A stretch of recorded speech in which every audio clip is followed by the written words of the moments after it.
Assalamualaikum warahmatullahi wabarakatuh.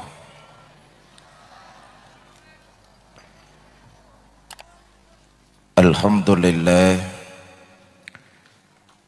wassalatu wassalamu ala rasulillah Sayyidina Muhammad ibn Abdillah wa ala alihi wa sahbihi wa mawalah, amma ba'du. Yang mulia pimpinan Pondok Pesantren Rodotul Muta'allimin Al-Aziziyah 1, Bapak Kiai Haji Saiful Qahar Tabrani, yang saya muliakan para adim ulama, para habaib, para asatiz, ibu-ibu dan bapak-bapak, saudara-saudara kaum muslimin yang berbahagia. Sekarang ini banyak orang dalam menjalani kehidupan pakai prinsip cuek. Mukanya diganti muka tembok, kulitnya ditukar kulit badak, kupingnya pakai kuping kebo. Untuk mencapai sesuatu yang bernama dunia, orang sering ambil jalan pintas, potong kompas, menghalalkan berbagai macam cara. Mulut sih mantap beriman kepada Allah, tapi dengar di kantor mau pindah jabatan kasakusuk nyari embah. Sholat mah menghadap Allah, tapi dagangan mau laris menghadap dukun. Itu namanya iyyaka na'budu wa dukun nasta'in. Padahal ini satu paket, nggak bisa dipisah-pisah. Kalau menyembah hanya kepada Allah, maka minta tolonglah juga ke sana. Jangan dicampur-campur. Maaf Pak, sekarang ini kan lagi musimnya campur-campur. Betul? Iya, kalau es campur enak. Kalau agama dicampur-campur, bagaimana rasanya? Ada orang ditanya, Mas, sampean yang benar agamanya apa sih?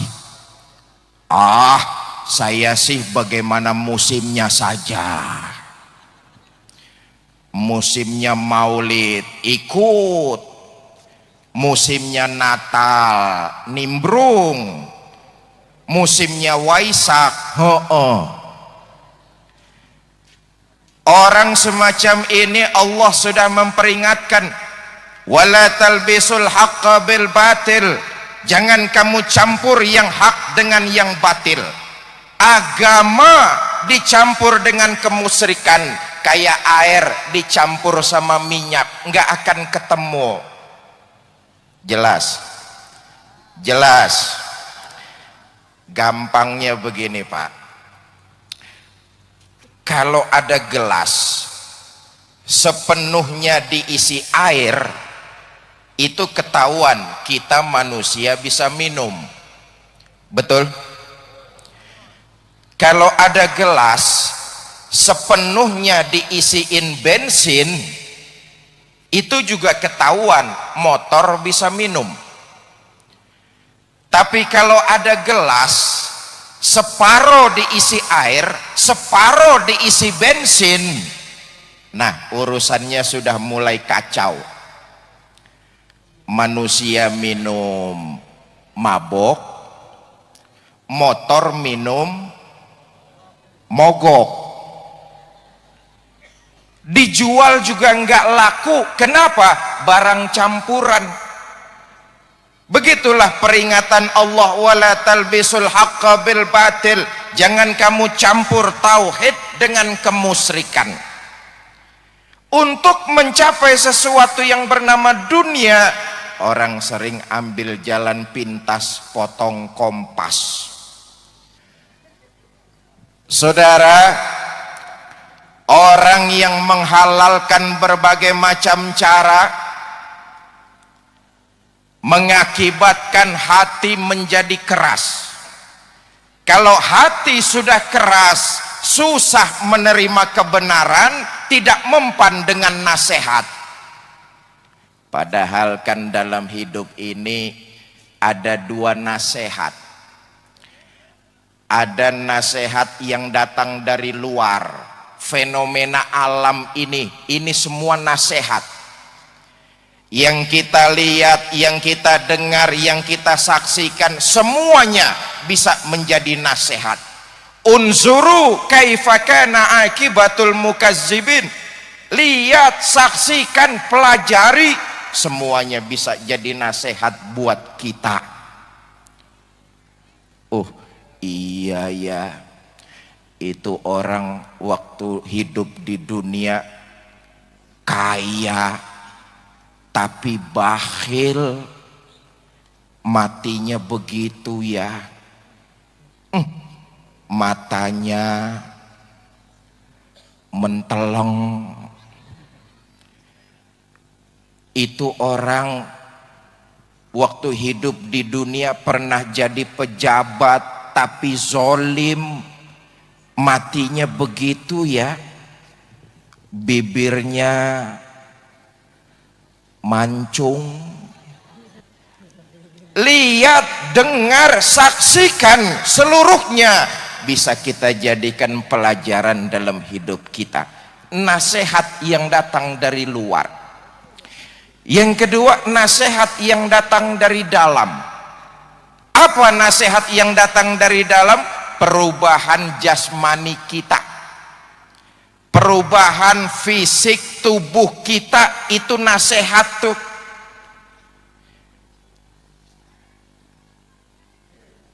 Waktu umur 20 tahun, iya, kulit masih pada kenceng.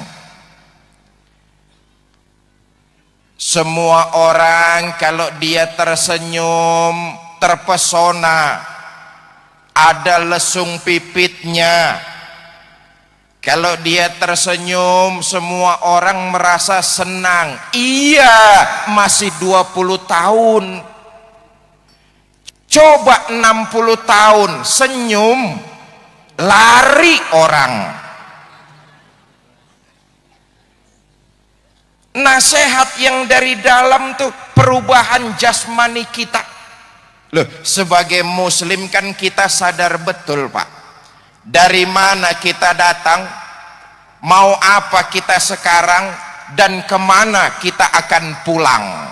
Semua kita nih pasti akan pulang menghadap Allah Azza wa Jalla. Betul? Betul? Nih yang hadir di sini nih semua nih kan calon-calon jenazah.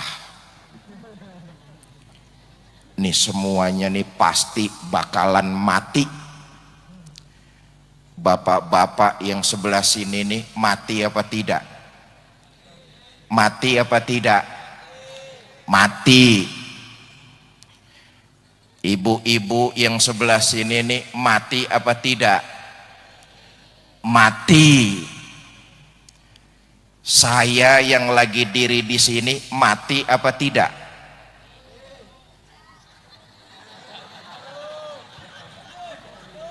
Sentimen sampean. Loh, kalau kita semua sadar kita akan kembali menghadap Allah, hidup ini apa sih yang mau kita sombongkan? Betul? Apa yang mau kita sombongkan? Sombong karena harta, nggak pantes dong. Sombong karena jabatan, nggak pantes dong. Sombong karena ilmu, nggak pantes, nggak pakai dong. semua kita akan kembali menghadap Allah. Perubahan jasmani kita itu nasihat yang datang dari dalam. Ibu bapak, saudara-saudara kaum muslimin yang berbahagia. Nah, malam ini kita hadir di sini memperingati Maulid Nabi kita Muhammad sallallahu alaihi wasallam. Para guru-guru kita, kiai-kiai kita sudah memberikan wejangan panjang lebar yang saya yakin kalau kita amalkan insya Allah kita akan selamat dunia akhirat. Mengaku mencintai Nabi, mengaku umat Rasulullah sallallahu alaihi wasallam, hidup ini harus dibarengi dengan memperbanyak ibadah. Saudara, mari kita lihat, tidak usah diragukan lagi betapa Nabi cinta kepada kita umatnya. Tidak ada seorang pemimpin pun di alam ini yang cintanya kepada umat dan rakyat dari dunia sampai akhirat kecuali Nabi kita Muhammad sallallahu alaihi wasallam. Tidak ada seorang pemimpin pun di alam ini yang cintanya kepada umat dan rakyat dari dunia sampai akhirat. Biasanya kan Pak, pemimpin-pemimpin kita kalau cinta sama rakyat cuma pada saat-saat tertentu saja. Mau pemilu baru dekat-dekat sama rakyat, mau pilkada baru rajin datengin rakyat, pidato di tengah-tengah rakyat. Saudara-saudara rakyat, nanti pilih saya jadi pemimpin ya. Kalau saya jadi pemimpin, saya akan bawa 3 perubahan. Pertama, saya akan berantas korupsi. Yang kedua, saya akan sejahterakan rakyat. Yang ketiga, saya akan tegakkan keadilan. Belum jadi pemimpin. Oi, oi, oi, woi. Begitu jadi pemimpin, janjinya dibalik. Janji yang katanya mau memberantas korupsi, sekarang malah korupsinya berjamaah. Janji yang katanya mau mensejahterakan rakyat banyak, sekarang malah menambah kesengsaraan rakyat. Janji yang katanya mau menegakkan keadilan, sekarang malah jual beli keadilan. Kita rakyat nih sekarang ibarat sudah jatuh tertimpa tangga. Jangankan harga BBM naik, harga BBM tidak naik saja, semua harga-harga kebutuhan hidup naik. Betul? Dampak yang merasakan kita nih rakyat, terutama kaum ibu. Bu,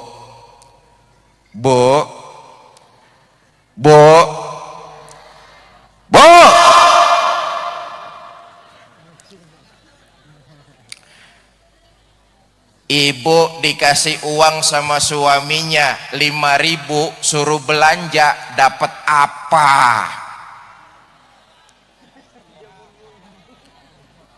Rp5.000 beli apa? Semua harga-harga naik. Betul Bu? Minyak goreng naik, beras naik, listrik naik, telur naik, daging naik, susu.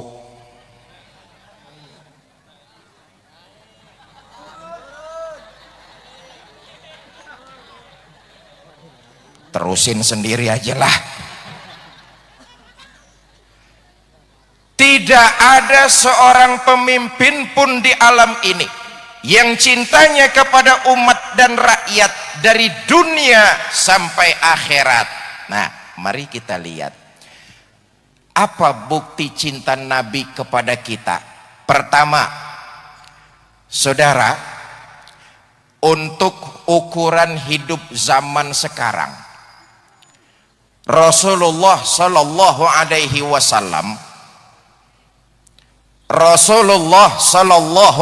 wasallam al-bakhil man iza zukirtu lam yusalli alayya. Orang yang pelit itu yang apabila disebutkan namaku dia enggak mau baca solawat kepadaku, kata Nabi. Rasulullah sallallahu alaihi wasallam hidupnya sederhana, rumahnya kecil,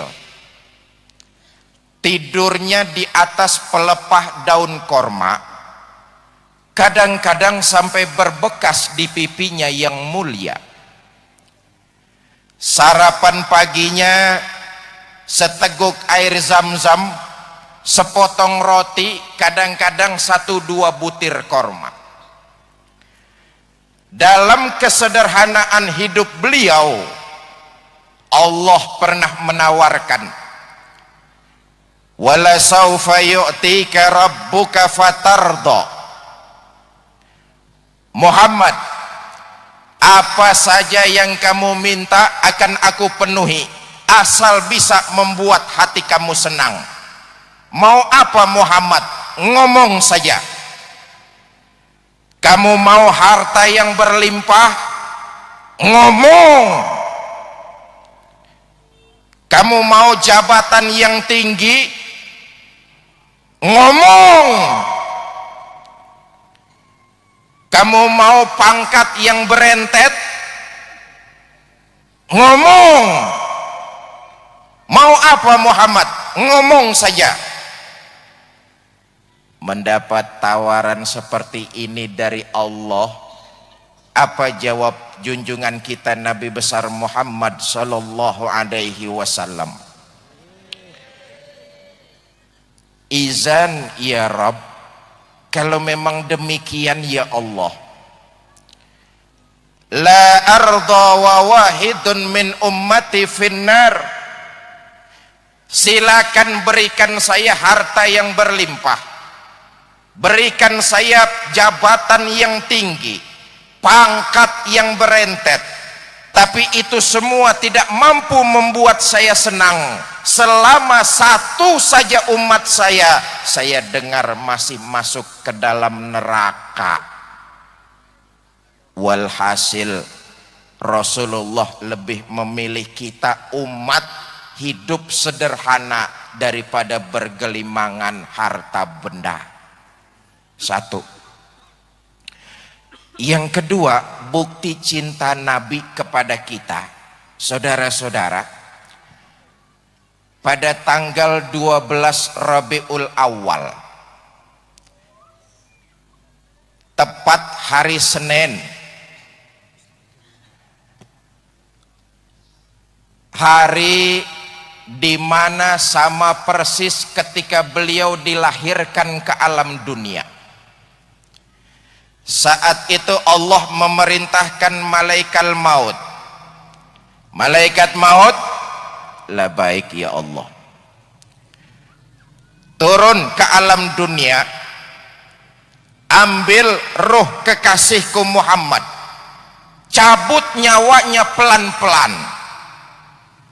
Turun malaikat maut ke alam dunia, ada suratil insan dalam bentuk manusia ditemani dengan malaikat Jibril. Nabi begitu melihat malaikat Jibril dan malaikat maut, beliau bertanya, Jibril, apakah ajal saya sudah dekat? Iya Muhammad, ajalmu sudah dekat. Kalau memang ajal saya sudah dekat, Jibril, akhbirni mali indallahi minal karomah. Jibril, tolong kasih tahu saya kemuliaan apa yang bakal saya terima begitu saya menghadap Allah Azza wa Jalla. Kata malaikat Jibril, oh Muhammad, kamu nggak usah khawatir. Inna abwabas sama qad futihat. Sesungguhnya pintu-pintu langit sudah terbuka. Para malaikat sudah berbaris menunggu dan siap menyambut kedatangan ruhmu yang suci. Enggak usah khawatir Muhammad. Alhamdulillah. Itu saya ya Jibril. Kalau umat saya bagaimana Jibril? Umat saya. Umatmu juga enggak usah khawatir. Allah sudah memberikan jaminan. Inni haramtul jannata ala sairil umam hatta tadkhulaha ummatuka. Sorga belum akan dibuka sebelum umatmu masuk lebih dulu ke dalamnya. Alhamdulillah.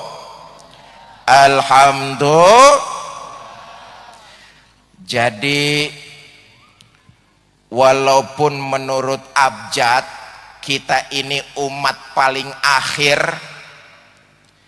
nanti di akhirat akan mendapat keutamaan, dibangkitkan lebih dulu, dihisab lebih dulu, lewat di atas siratal mustaqim lebih dulu, masuk sorga lebih dulu, kalau toh harus mampir ke neraka juga lebih,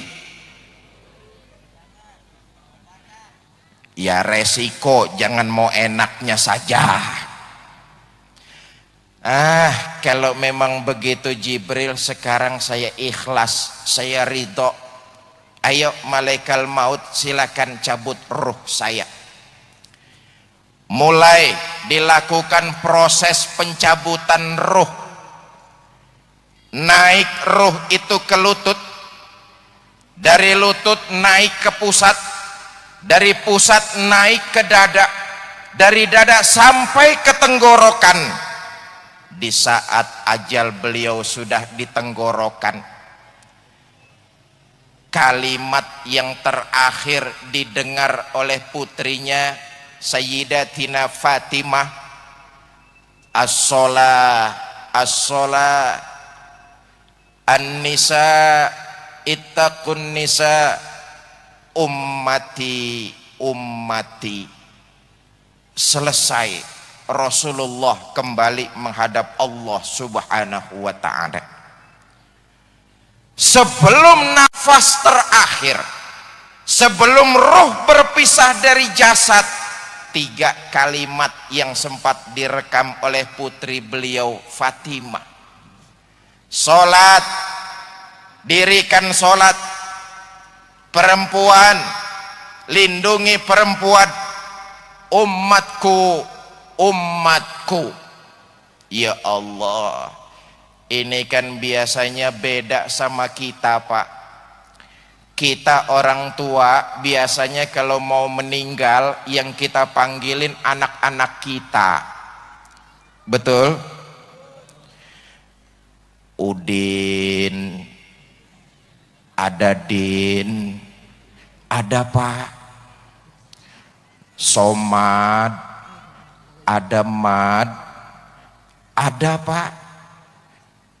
Indun, ada Dun, ada Pak. Anak-anaknya sudah pada kumpul, bapaknya ngomong, "Nak, bapak kayaknya udah nggak lama lagi. Bapak pesen nanti kalau bapak sudah nggak ada, kalian jangan bertengkar terus ya."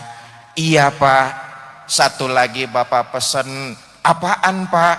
Itu tanah di belakang rumah jangan dijual. Memang kenapa pak? Punya orang goblok. Punya orang. Ibu bapak saudara-saudara, sholat, dirikan sholat. Ini pesan Nabi. Ibadah yang kita kerjakan, sholat yang kita dirikan, manfaatnya akan kembali buat diri kita sendiri. Ibadah yang kita kerjakan bukan untuk menyenangkan Allah kok. Sholat yang kita dirikan bukan untuk menggembirakan Allah. Sebangkalan orang gak ada yang sholat, Allah gak akan pensiun jadi Tuhan. Se-Indonesia orang gak ada yang ibadah, Allah gak akan turun dari tahtanya. Sholat yang kita dirikan, manfaatnya buat diri kita masing-masing. Nah, malam ini saya mau ajak perenungan. Saudara, dalam satu hari satu malam, Allah memberikan kita waktu kan 24 jam. Betul? Betul? Dalam 24 jam Allah cuma minta kepada kita untuk 5 kali lapor, yaitu lewat sholat 5 waktu. Ayo kita hitung-hitung. Saudara, sholat itu yang bagus, taruhlah sekali sholat waktunya 10 menit. 10 menit itu sholat sudah bagus betul. Yang sedang-sedang taruhlah waktunya 5 menit. Yang kilat khusus 2 menit. Dia cepat nih sholatnya, perangkonya gambar geledek soalnya Pak. Kita ambil yang sedang-sedang saja, sekali sholat 5 menit. 5 kali 5 waktu kan cuma 25 menit. Betul? Sisanya 23 jam 35 menit silakan kau gunakan untuk keperluanmu. Cuma 25 menit Allah minta kita lapor. Ini saja masih banyak di antara kita yang belum mengerjakannya. Wasiat pertama Nabi, as-sholah, as-sholah. Yang kedua, an-nisa ittaqun nisa. Wanita, lindungi, hormati, muliakan kaum wanita. Bu,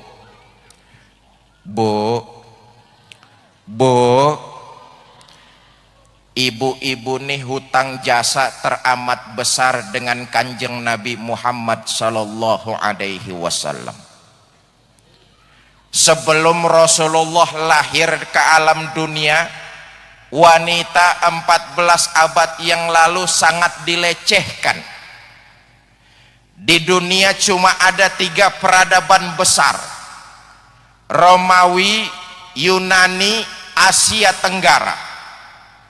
Di Romawi, sebuah keluarga boleh memperjualbelikan anak gadisnya. Di Yunani, seorang suami bebas memperdagangkan istrinya di pasar. Na'udzubillah min. Di Asia Tenggara, bahkan di Cina, dinasti terakhir kerajaan Ming di Cina itu pernah membangun istana dengan 1000 kamar. Kenapa? Karena istri raja 1000. Istri raja 1000. Saya nggak bisa pikirkan kalau raja istrinya 1000, itu raja kapan sempat pakai kolornya itu.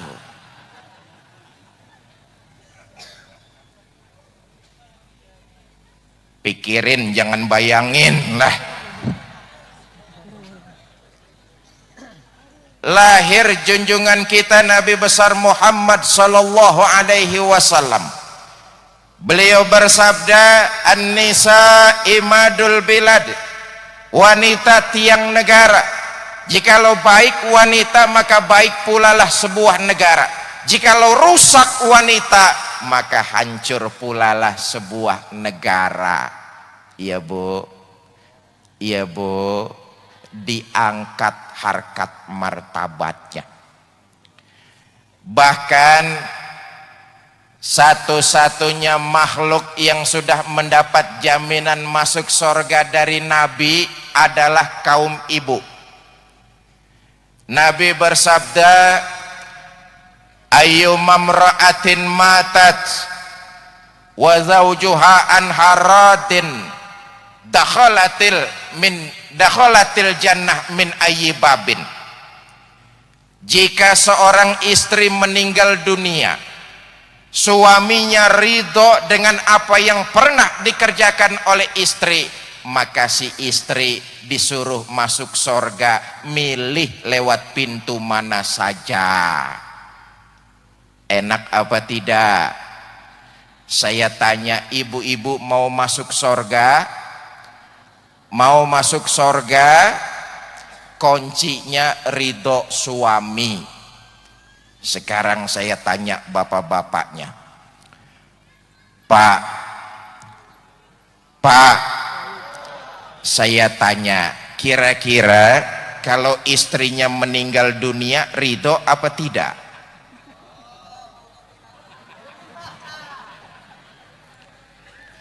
Ridho, mau kawin lagi katanya. Selama suami tidak melanggar perintah Allah dan suami ridho, istri silakan masuk surga lewat pintu mana saja. Mudah-mudahan yang hadir semua ini ibu-ibunya istri-istri soleha, calon-calon ahli surga semua. Apalagi saya lihat ibu-ibunya yang hadir cantik-cantik. Tuh, saya yakin pakai bedaknya macam-macam nih Pak. Ada yang pakai bedak Maybelline, Revlon, Pipa, Paralon.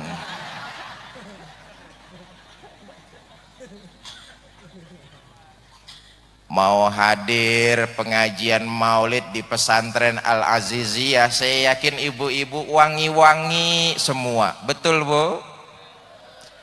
Cuma sayang, ibu-ibu kita lebih banyak wangi di luar rumah ketimbang di dalam rumah. Ngaku aja lah. Biasanya ibu-ibu kita kalau mau kemana-mana wangi. Mau arisan wangi, mau pengajian wangi, mau kondangan wangi, mau tidur sama suami bau apek. Mentang-mentang mau tidur sama suami, kaki bau minyak tawon, badan bau remason, naik ke leher bau autan.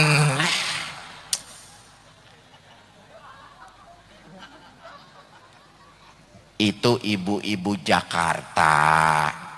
Ibu-ibu Bangkalan insya Allah sama.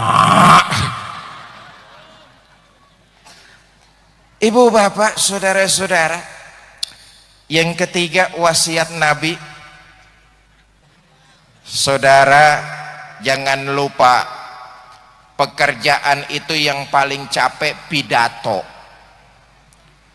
Kaki nahan bobot badan, tangan bergerak-gerak, mulut ngomong, otak muter. Habis ini ngomong apa, sudah itu ngomong apa, terus ngomong apa lagi. Lah jamaah yang mendengarkan mah enak, terus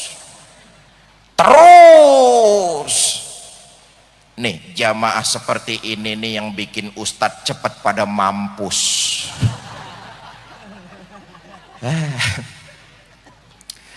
Yang ketiga wasiat Nabi, ummati ummati. Kalimat terakhir yang dilontarkan oleh beliau sebelum ruhnya lepas dari raga, ummati ummati. Di akhir hayatnya Rasulullah tidak memanggil-manggil bangsanya, bangsa Arab. Rasulullah tidak memanggil-manggil zuriyahnya, Fatimah, Hasan, Husain. Rasulullah tidak memanggil-manggil sahabatnya, tapi di akhir hayat beliau yang dipanggilin adalah kita nih, umat Rasulullah sallallahu alaihi wasallam. Saudara, apakah tidak pantas pemimpin seperti beliau tidak kita ikuti? Apakah tidak pantas pemimpin seperti beliau tidak kita cintai? Dari dunia sampai akhirat beliau cinta kita. Dari dunia sampai akhirat beliau bela kita. Bahkan dalam satu riwayat ketika kita umat Islam ini berjembat di atas Shiratal Mustaqim, Rasulullah berdiri seraya berdoa sambil mengangkat kedua belah tangan. Allahumma sallim sallim, ya Allah selamatkan umatku, selamatkan umatku. Dua. Yang ketiga, bukti cinta Nabi kepada kita. Nanti di akhirat, setelah alam ini hancur sehancur-hancurnya, makhluk yang pertama dihidupkan oleh Allah adalah para malaikat. Setelah malaikat dihidupkan, mereka diberikan tugas masing-masing. Ridwan, labaik ya Allah, siapkan surga. Aku akan balas hamba-hambaku yang ketika hidup di alam dunia rajin sujud, rajin hadir di majelis-majelis ilmu, dekat dengan para ulama dan habaib. Untuk mereka siapkan surga. Baik ya Allah. Engkau Malik, labaik ya Allah. Siapkan neraka.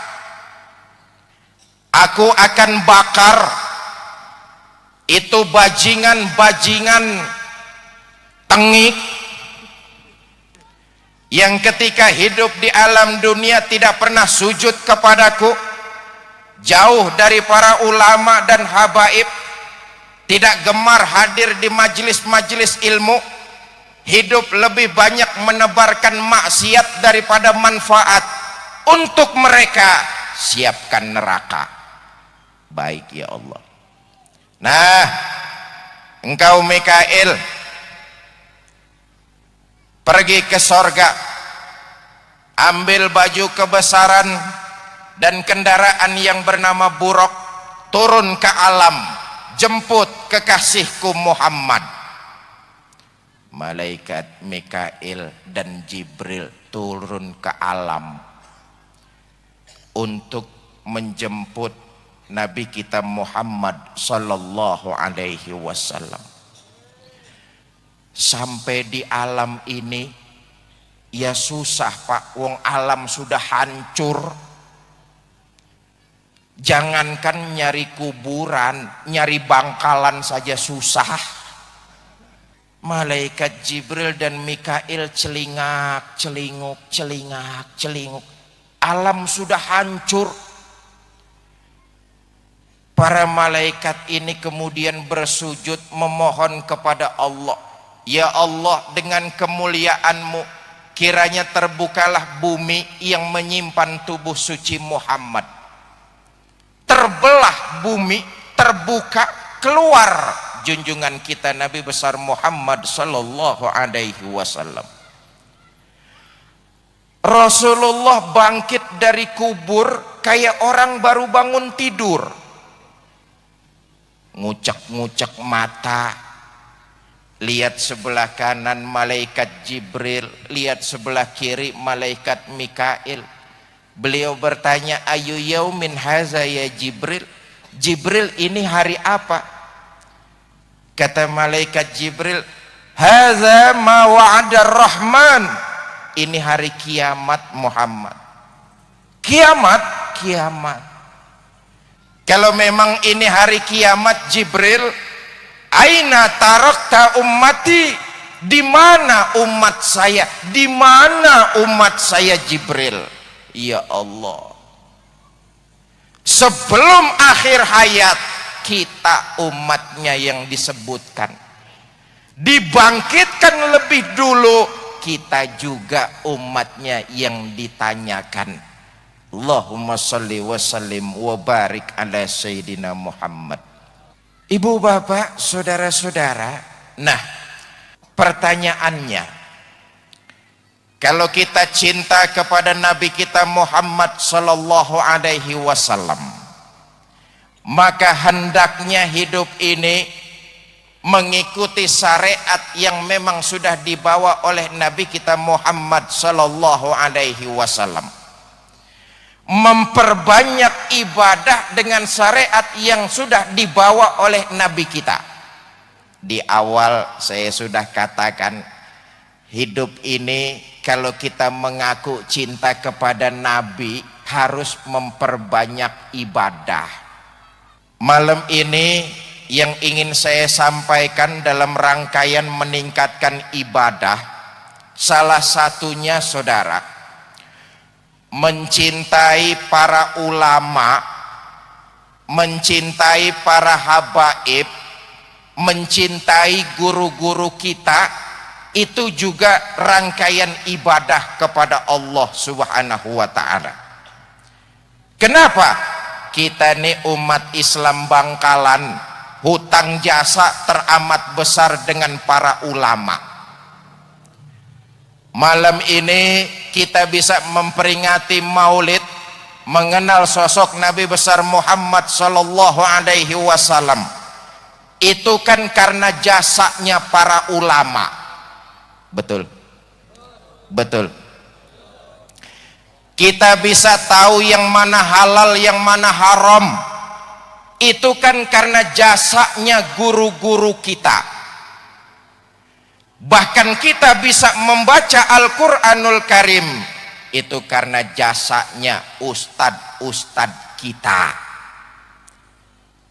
Mohon maaf Pak, Bu, sekarang ini orang lebih menghargai artis ketimbang ustadz. Betul? Orang lebih menghargai artis ketimbang ustadz. Contoh, Ayu Ting Ting tampil 6 menit dibayar 60 juta. 6 menit 60 juta. Itu kan cuma gara-gara nunjukin alamat salah. Ya palsu kan salah itu. Kiai-kiai kita, ustadz-ustadz kita nunjukin alamat sorga. 1 jam pidato, mulut sampai berbusa, selawewu la ilaha illallah.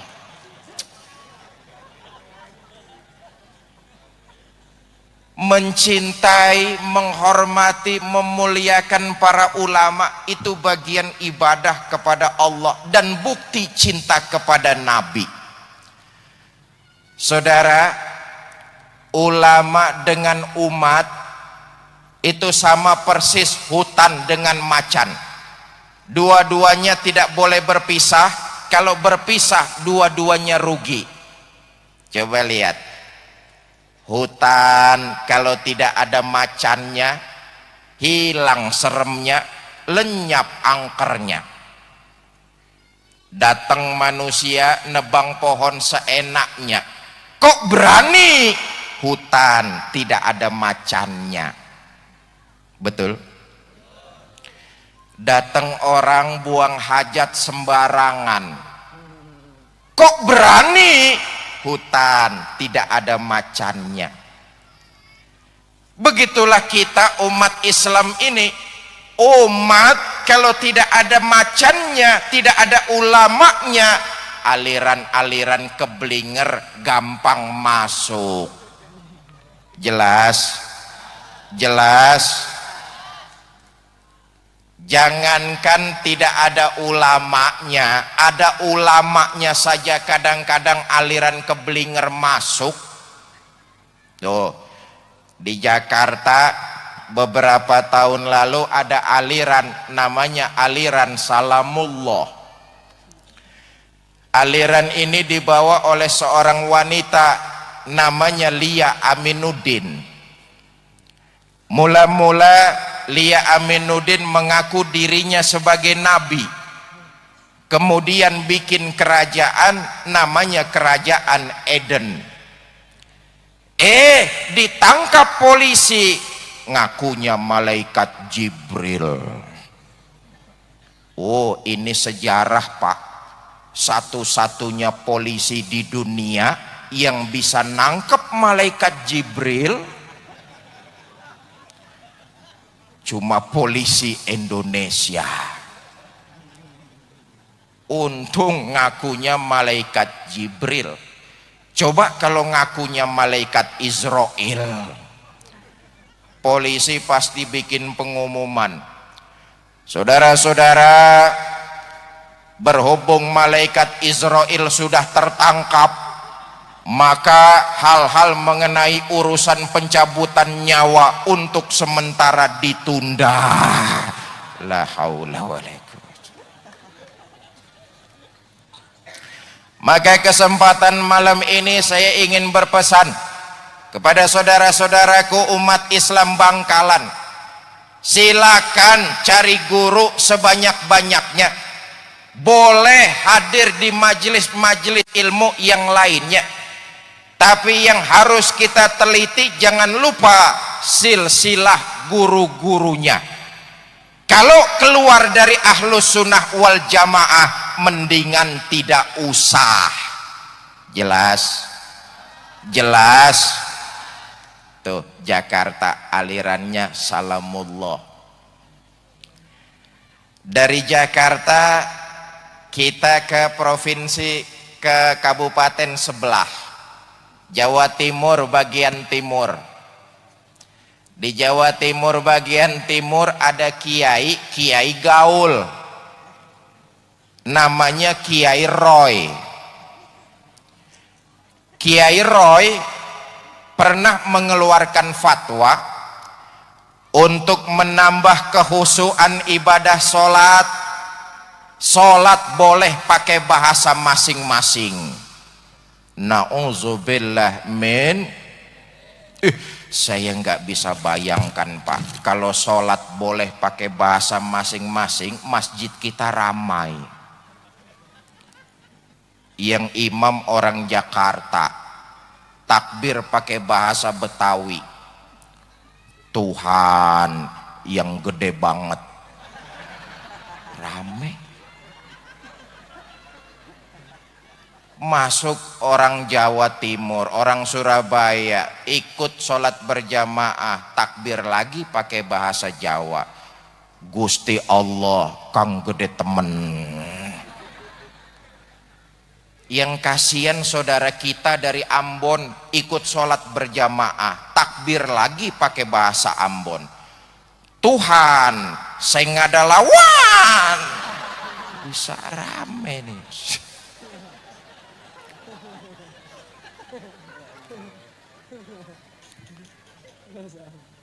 Ibu bapak saudara-saudara, saya kembali,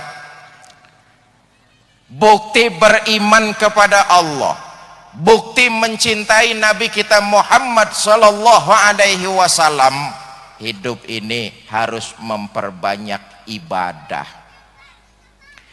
Saudara, dalam hidup ini siapa sih orangnya yang tidak pernah berbuat salah? Ibu bapak yang hadir malam ini, ada nggak yang tidak pernah berbuat salah? Ada apa tidak? Semua kita pasti pernah berbuat salah. Betul. Agama mengajarkan kalau kamu berbuat salah, ikuti kesalahan itu dengan istighfar dan memperbanyak ibadah. Jangan putus asa dari rahmat dan kasih sayang serta ampunan Allah. Nanti kalau kita semua yang hadir di sini masuk sorga, amin. Di sorga nanti ibu bapak tidak usah heran kalau melihat para ulama, para habaib, para guru-guru kita, pemimpin-pemimpin yang adil, orang-orang kaya yang dermawan. Ibu bapak tidak usah heran lihat mereka ada di sorga. Kenapa? Sorga memang tempatnya orang-orang soleh. Tapi saudara akan terkejut melihat pelacur masuk sorga. Pelacur masuk sorga. Saudara samperin, saudara tanya, Mbak, iya mas, kok ada di sorga Mbak? Oh, memang bagaimana ceritanya Mbak bisa sampai sorga? Ceritalah perempuan ini, Mas, dulu waktu hidup di dunia saya ini siapa Mas kan tahu. Mas juga pernah jadi langganan saya kan. Umpama lah, umpama. Tapi Mas, jujur saya mengerjakan perbuatan itu karena terpaksa. Sejak kecil saya sudah jadi yatim piatu. Ada tetangga saya muslim sedikit kaya, tapi pelitnya 17 setan. Saking bakhilnya. Demi mengganjal perut, demi sesuap nasi, terpaksa saya merantau mencari kerja. Merantau kemana? Bangkalan. Ngapain di Bangkalan? Ada temen Mas nawarin kerjaan, kerjaannya si enteng, uangnya lumayan. Kerja apaan? Jualan apem. Satu malam saya lagi iseng-iseng lewat di depan pesantren Al-Aziziyah. Lagi ada pengajian maulid. Itu yang pidato anaknya MJ.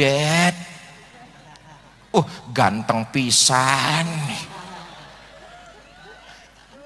Katanya ada hadis, At-taib minaz zambi kaman la zambala. Orang yang bertobat dari dosa sama dengan orang yang tidak berdosa. Ada hadis qudsi, Allah berfirman, lau amiltumul khotoya hatta mala'atis sama thumma nadimtum fataballahu alaikum. Andai kata kamu berbuat dosa, penuh langit dengan dosa-dosamu, kamu menyesal dan bertobat, Allah pasti akan menerima tobatmu. Mas mendengar hadis seperti ini berlinang air mata saya, terbayang semua dosa-dosa saya. Mulai malam itu saya niat tobat kepada Allah. Saya pulang ke rumah kontrakan, ngepak koper mau pulang kampung, tobat. Lagi enak-enaknya ngepak koper, ada langganan dateng. Mbak Yu, nje Mas, tuku apem. Maaf Mas, saya sudah berhenti dagang gituan, saya sudah tobat kepada Allah. Saya pulang kampung dan bertobat. Alhamdulillah tobat saya diterima Allah. Akhirnya saya sampai juga di sorga. Ya, siapa sih di antara kita yang tidak pernah berbuat salah? Beriman kepada Allah, mencintai Nabi kita Muhammad sallallahu alaihi wasallam. Hidup ini perbanyak ibadah. Satu. Yang kedua, yang terakhir, kalau kita mencintai Nabi kita Muhammad sallallahu alaihi wasallam, tentu harus dibarengi dengan meningkatkan ukhuwah Islamiyah di antara kita. Masjid mengajarkan kepada kita umat Islam untuk selalu mencari persamaan, bukan memperbesar perbedaan. Masjid mengajarkan cari persamaan dan jangan memperbesar perbedaan. Bahwa di tengah-tengah kita umat Islam ada perbedaan, itu adalah rahmah. Tapi jangan perbedaan menyebabkan kita bercerai-berai. Beda boleh, tapi harus tetap menjaga ukhuwah Islamiyah. Saudara, bahwa saya terlahir anaknya Kiai MZ itu sih kebetulan. Wong saya nggak pernah pesan kok. Ibu bapak yang lahir nih ada nggak yang pesan? Ada apa tidak? Yang tidak kita pesan jangan diributkan. Warna kulit kita kayak begini nih, pesan apa tidak? Jangan pernah ribut gara-gara soal warna kulit.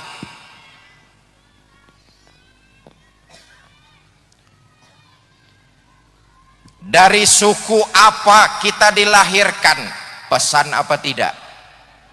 Pesan apa tidak? Jangan pernah ribut gara-gara soal suku. Bahwa di antara kita berbeda boleh, tapi harus tetap menjaga ukhuwah Islamiyah. Beda boleh, tapi harus tetap akur. Nih, tangan kanan sama tangan kiri kita beda apa tidak? Beda apa tidak? Beda, tapi akur. Kalau tangan kiri gatal, tangan kanan nggak perlu diundang, dateng garukin tangan yang kiri. Betul? Betul? Artinya apa? Kalau ada tetangganya sakit, datang jengukin, nggak usah tanya partainya apa. Jelas? Jelas? Beda, tapi akur. Tangan kanan kerjaannya bagus-bagus, salaman tangan kanan, tanda tangan tangan kanan, ambil kue tangan kanan, hitung uang tangan kanan. Tangan kiri nggak pernah protes, tahu diri. Kata tangan kiri, memang tugas saya bidang pembersihan, tapi kan tangan kanan sayang sama tangan kiri. Apa kata tangan kanan? Kiri, kamu sabar saja, walaupun yang megang uang aku, nanti aku belikan jam, kan kamu juga yang pakai. Betul? Artinya apa? Yang alim ajarkan yang awam, yang kaya bantu yang miskin. Kalau sudah jadi pejabat, layani rakyat, bukan malah minta dilayani rakyat. Beda, boleh, tapi harus tetap menjaga ukhuwah Islamiyah di antara kita. Ibu bapak, saudara-saudara, sudah jam 8 lewat 4 jam lebih. Mari sama-sama kita membaca suratul Fatihah. Mudah-mudahan apa-apa yang kita cita-citakan diijabah oleh Allah Subhanahu wa ta'ala. Fatihah ini juga kita khususkan buat keluarga besar Pondok Pesantren Rodotul Muta'allimin Al-Aziziyah 1. Semoga ke depan lebih dapat mencetak ulama-ulama yang memang diharapkan oleh kita semua. Ala hazihi niyah wa ala kulli niyatin salihah wa ila hadratin Nabi Mustafa Rasulillah sallallahu alaihi wasallam. Sayyul lillahi lahumul Fatihah. A'udzu minasyaitonir rajim. Bismillahirrahmanirrahim. Alhamdulillahi rabbil alamin arrahmanir rahim. Iyyaka na'budu wa iyyaka nasta'in. Rabbi ighfir lana wa li walidayna. Ini saja yang dapat saya sampaikan, mudah-mudahan ada manfaatnya. Lebih kurang saya mohon dibukakan pintu maaf yang sebesar-besarnya. Usikum wa nafsi bitaqwallah. Assalamualaikum warahmatullahi wabarakatuh.